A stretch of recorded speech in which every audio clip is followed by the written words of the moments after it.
Hey Tim, look at this. Needs work. Hey Tim, how about this? Still needs work. Darn it. How about this? Nice, high five.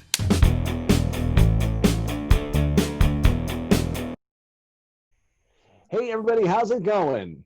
My name's Tim, And my name's Michael. and you're watching the TMI show.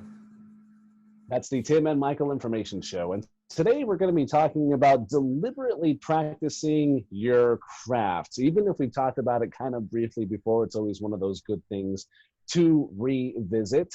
I'm going to throw this off to you, Tim. Why don't we talk about some crafts that you have personally in your life and how you like to keep honest with keeping diligent about practicing? Yeah, it's as we mentioned in our last episode, I've been picking up the pencils again and drawing with a bit more fervor than I have in the past. And a couple years ago when I got my desk job, the drawing kind of settled down. I made a point to put a doodle in the sketchbook once a day, so I would kind of keep the candle burning. But it was not very, it was just a very minor thing that only took a minute or two a day and was really not helping me get better, which is really the whole point of deliberate practice. Whether you are drawing or painting or writing or doing music or 3D modeling, whatever it is you're doing, where mileage is the key to success, just that constant repetition that gets you better, it's really important to practice and to practice on a daily basis. And I remember a video with Ian McCaig, who is famous for his concept work for the Star Wars films. Really great designer, and he did his own video where part of what he was discussing was practicing. He's like, you got to do it every day, because if you stop for even that one day, you lose it and you regress, and you got to build up that muscle memory on a constant basis. I'm finding that myself, even with, like I mentioned, I'm doing a lot of life drawing on a daily basis and getting pictures of models off of lineofaction.org and spending at least 30 minutes a day knocking that out. And I've had some busy days this past week where I haven't done it, and I'm like, it's just one day. Yeah, I picked it up pretty quickly when I started. But all that progress that I made leading up to that break, I find slips, and I spend that whole 30 minutes first thing in the morning getting back to where I left off, and that's ground lost. I've slipped, and you got to work even harder to get back to where you were and keep that forward momentum going. Well, you said that you were drawing every day or trying to draw every day in your sketchbook. So is that anything that you do that you'd say, I need to do at least one a day and it needs to be at this hour of the day, or I need to do at least one and it needs to happen here? Or I mean, how do you go about making sure that you do at least a drawing a day? It was usually it was at the end of the night. It was something a couple of years ago I set for a goal for myself. I said I want to put at least one thing in my sketchbook every single day, and even if it's not a good thing, even if it's not much, at least I am keeping the spirit of things alive, even if the actual practice isn't happening.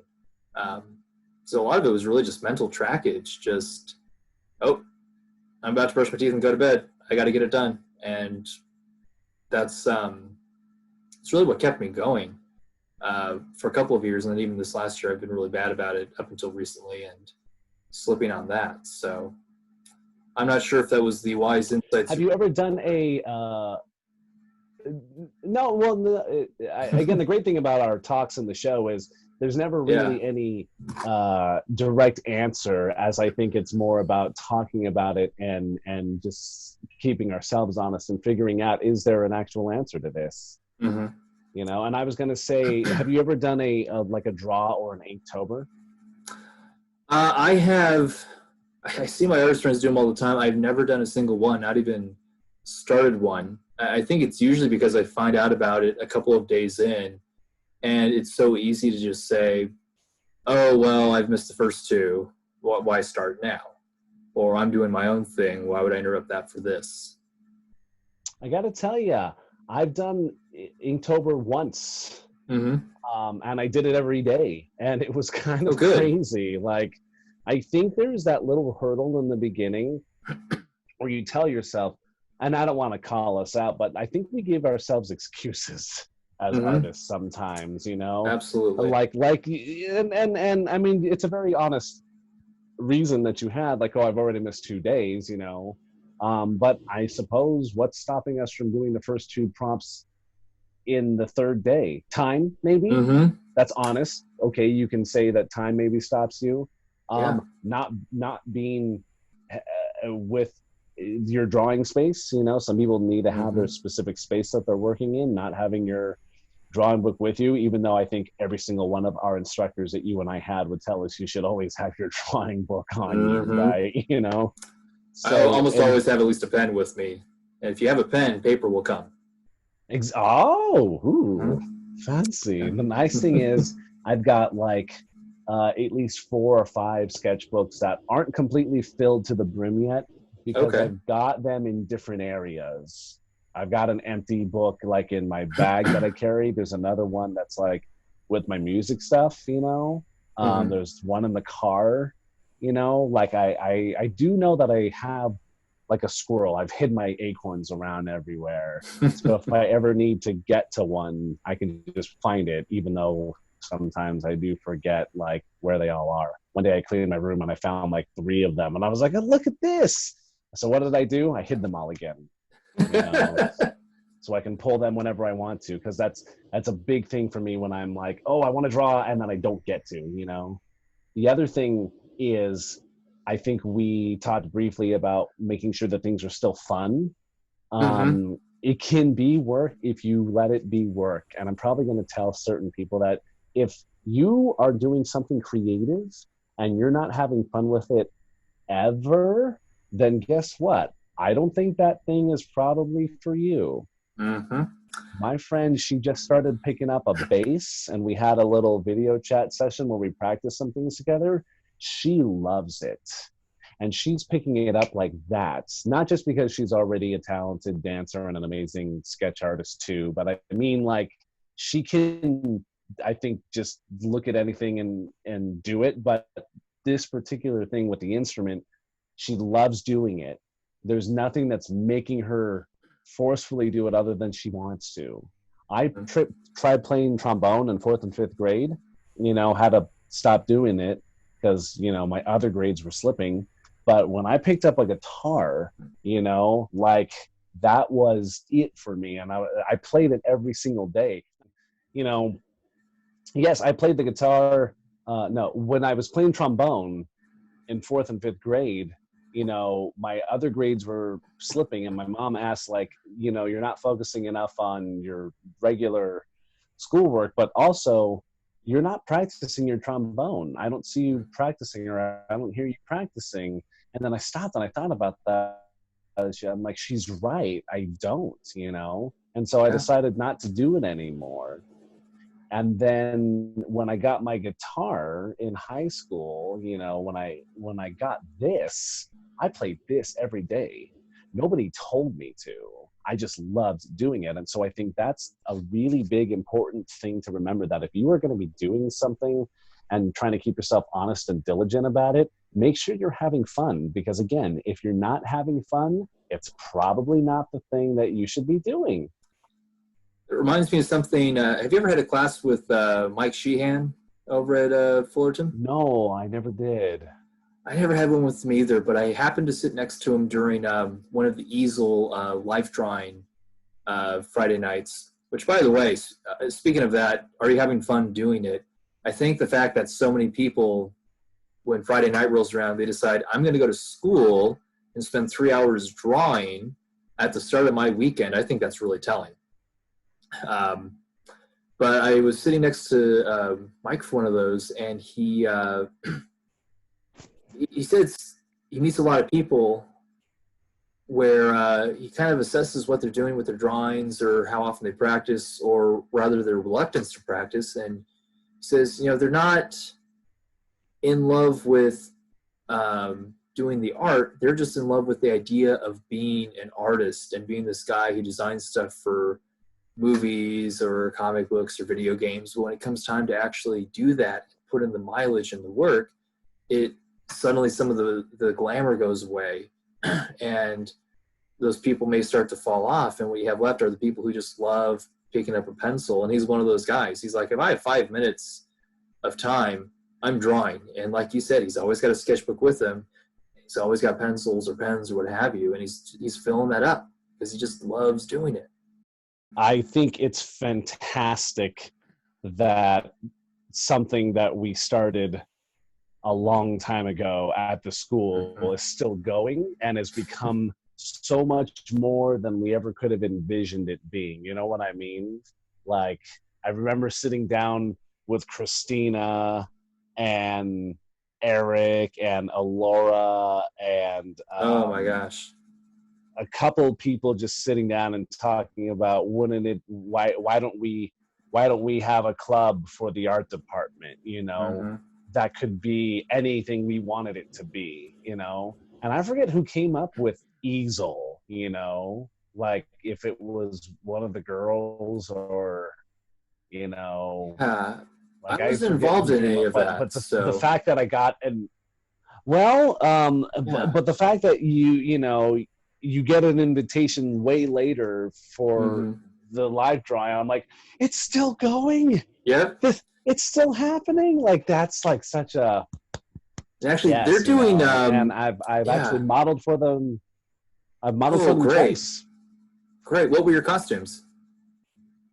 First one was an outlaw, and I brought my my coworker with me, so they had a cowboy and a cowgirl to draw from. Okay. And then I had I brought my rodeo bull, the monster.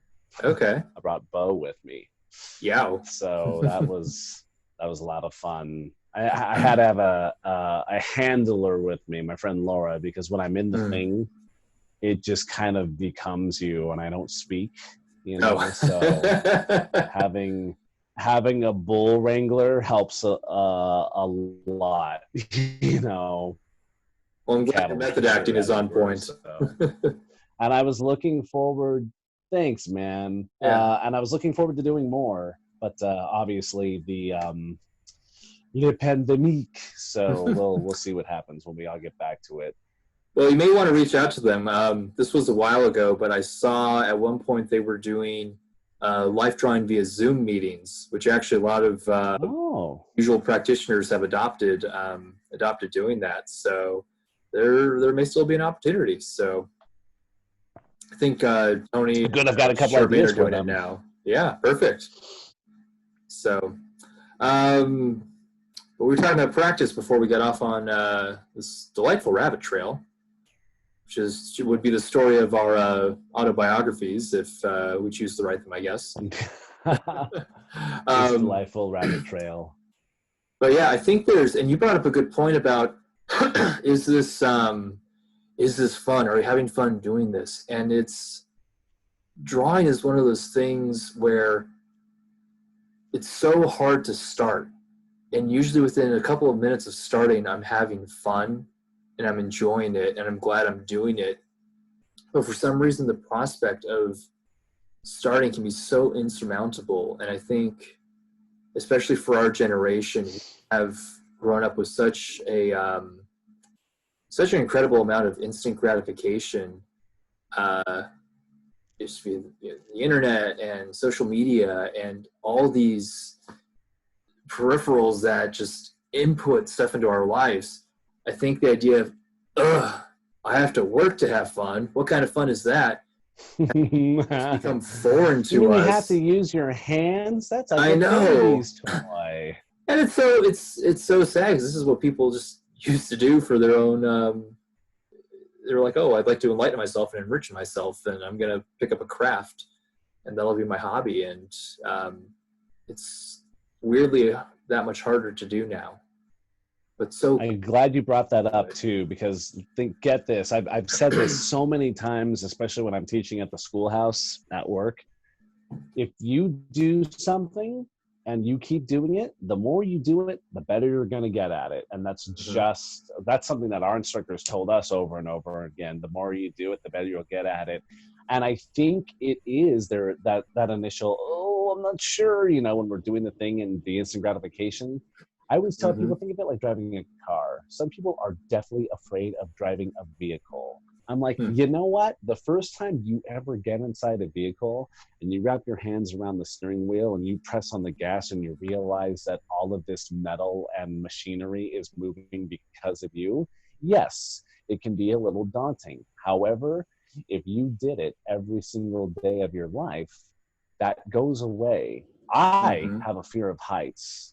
But I guarantee you that as much as it has crippled me and as much as it like I'll fall down and like my legs just give out, if you made me go off a high diving board every single day of my life, I guarantee you that I would be much better at jumping off of it after 30 days than I would have on that very first day. I tell people all the time, a lot of people say, oh, I have to do this. I have to. Do you really have to? I think you've made the choice if you're going to do something, but the only person who ultimately has control over that choice is you. So if you're going to keep yourself honest about doing your craft, make sure that it's a craft that you love. And I think there eventually comes a point where if you really love the craft, you love what you're doing regardless of what the outcome is. And I love environments. So if I get to sit down and do an environment, to just do some thumbnails and do a little European village or a spaceport or something, that's really fun for me. But anything where I get to work visually and graphically, I still just absolutely love it. And I've had, in both of my last two jobs now, there has been a graphic design element. It is not the entire job, but it is a recurring theme. In fact, there were many instances in my last job where I'd spend a whole day in Photoshop just editing photos, which, while it isn't drawing, it is still working visually to make something look impressive. And I would tell my boss, any day I get to play in Photoshop, it's a good day. Doesn't matter what I'm doing. I just love working with those tools. There you go. So I think that's the biggest key that we find out. As long as you find the passion and the thing that you really like, it shouldn't be too hard to keep yourself honest, But you can make the conscious decision of, like I was saying earlier, not falling into your PlayStation or your Xbox 24/7. That's a very easy thing to do. But guess what? So is this to start. Yeah. You're completely in control, and I don't think it's that hard to keep up with a thing, as much as people may say, oh, but it's so hard when I live. But you know what? If you love it and you have the time, you'll get back to it. Yeah.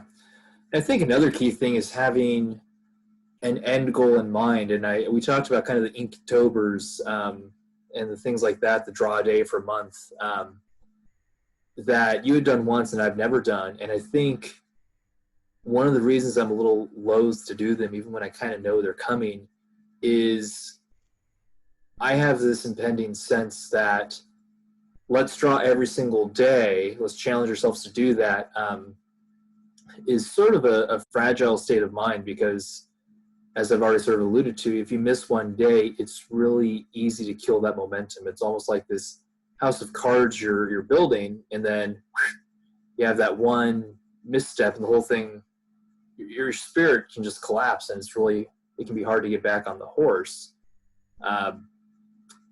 So pulling back to the big picture of this is practice just for the sake of practice, without sort of a goal. You can kind of get to that existential point of, oh, why am I doing this again? And okay, I kind of enjoy this, but why am I really doing this? And having something you're working towards that you're really excited about and really jazzed about is a good way to motivate you to do that practice, even when it's not fun, because practice isn't always super fun. Sometimes it's so repetitive it's not as exciting as drawing that really great, exciting finished piece. I think a really good example of this was, actually, to go musically with this, my mom had me play piano starting in junior high, and it was 100% her idea. And I was just like, ugh, one more thing to do. I'm not interested. Why would I do this? And then a couple years into it, she got me a book of John Williams sheet music that had a bunch of scores from the original Star Wars trilogy. And as a huge Star Wars nerd, that completely turned my view towards playing the piano 180. And suddenly it wasn't this thing I had to do. That was another part of my schoolwork. It was something I really wanted to do, because if I kept playing those pieces or kept playing those playing non-John Williams pieces, eventually I would be able to play the Star Wars main theme and play it well. And that was a really, really exciting thought in my mind. So that completely turned my head around on, again, learning how to play the piano and learning to do those things even when they weren't fun. I think you also mentioned something really important of realizing how much energy you're going to put into each session, you know. Are you going to practice in a way that you're just sort of noodling around, or are you really going to dig in, you know, and you're like, oh no, I'm going to learn this thing, you know. Yes. And so I think for anybody that wants to do any of those drawing prompts for 30 days, or heck, let's say play for 30 days, I haven't seen anything like that for a musician, you know, a 30-day musician prompt. Find a thing. Watch me make one now, right? You know, play something from the 50s, play something from the 60s, you know. So Beatles song a day. You know, play something in an alternate tuning, you know. That would be pretty cool now that I'm thinking about it. But who knows? Who knows? I think it's important to know, you know, how much you're going to put into each session, because everyone's different and everyone's got a little, you know, different walk of life. You've seen when you miss a day, you know, you feel that you're like, oh man, I just lost my momentum. What if you were able to tell yourself, you know what, I don't have to put in as much energy into yesterday's drawing that into today's drawing, you know. Today I'm just gonna just do something, but it's still something. And then the next day you're like, you know what, no, I really want to do this one. That's the cool thing about the prompts. You're like, I hate this prompt, but I'm gonna do it. And you do it enough, but then you do another prompt, you're like, no, I love this prompt. Boom, you know. You don't have to love it all, but it is a challenge just to do it. You know, and sometimes when you do something, you will be surprised at how sucked into it you can get. And I remember I did a whole semester with Phil, visual development, Eastern civilization. So we were doing basically 4 different countries in Asia, and doing 4 different drawings for each of settings. And I was kind of like, I don't know, that's not really my thing. I'm not into like the anime and the manga like some of my other friends are. And then after spending 3 weeks digging into books on Chinese villages and Chinese cultures, I was just so fascinated by the subject and was having a blast drawing these Chinese temples and these little wood buildings and all the different props that went into making these things. And sometimes when you give stuff a chance, you just have a really great time with it, and it changes your viewpoint. There we go. See? Oh, yeah. Yeah, if I have any final thoughts on all this from wrapping everything up, it just sounds like it's important to know your end goal. You said it best, you know, and knowing how much time you can put into it, and also recognizing a thing that you genuinely love doing. And I think having an end goal that's somewhat fluid. So like you said, if you miss a day on one of those, you know, your Inktober's or your draw a day, it kills you. And you've already shot your goal. You're going to have a blemish. You've only done 29 of those 30 days at best. But if you have this goal of, oh, I want to produce this, or this is what I'm working towards, and maybe those 30 days are part of that, if you miss a day, you're like, oh man, that's a bummer. I wish I hadn't done that. But I'm still really excited about this long-term project. So, okay, it's deferred a day, but we can still work towards that. That's still something we can accomplish. And that ends up, makes it a lot easier to get back on the horse. Well said, sir. Thank you. So, all right. Well, I think that wraps up another episode. So maybe you should wrap this. I got the pandemic. No, yes. Thanks for watching, whoever did. As always, I think it's fascinating to delve into it. And whatever the next one is, we'll see you soon. All right. Thanks for joining us.